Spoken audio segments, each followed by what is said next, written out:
तालुका वसमत, जिल्हा हिंगोली येथील शेतकरी असून माझ्या जमिनीमध्ये 2 वर्षापूर्वी भेंडी या पिकाला भूमी पॉवर वापरलं होतं। त्या भूमी पॉवर वापरल्यामुळे जमिनीची सुपीकता व भुसभुशीतपणा हा उत्तम प्रकारे वाढलेला आहे।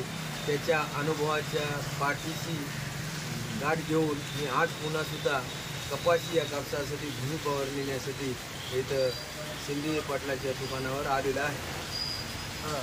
रोकडेश्वर एजन्सी वसमत यांच्याकडे आलेला आहे।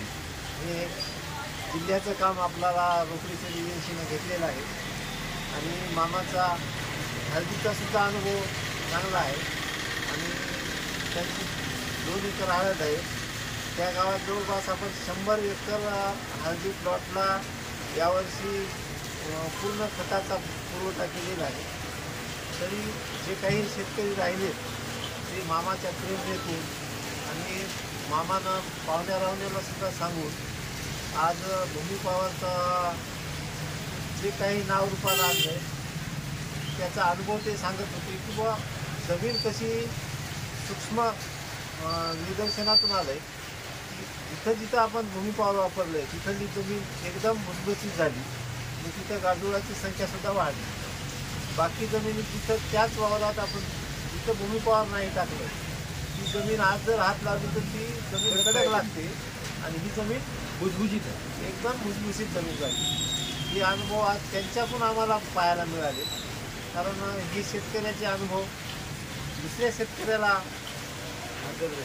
मार्गदर्शक ठरतील आणि दुसऱ्या शेतकऱ्यांना वापरावं।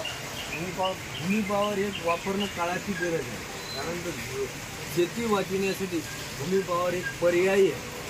कारण शेतीला जिवंत ठेवण्याचा त्याच्या मागचा उद्देश आहे। बाकी रासायनिकनं कोणत्याही शेती जिवंत राहू शकत नाही, कारण आपण जिथं रासायनिक टाकलेलं आहे तिथला आमचा स्वतःचा अनुभव आहे, तिथं दाबून धरलं तरी आऊत चालत नाही आणि या रानामध्ये आऊत असं उचलून धरावं लागतं, एवढा भुसभुशीतपणा नरमपणा झाला। हे मामाचा अनुभव आम्हाला सुद्धा मोलाचे आहे आणि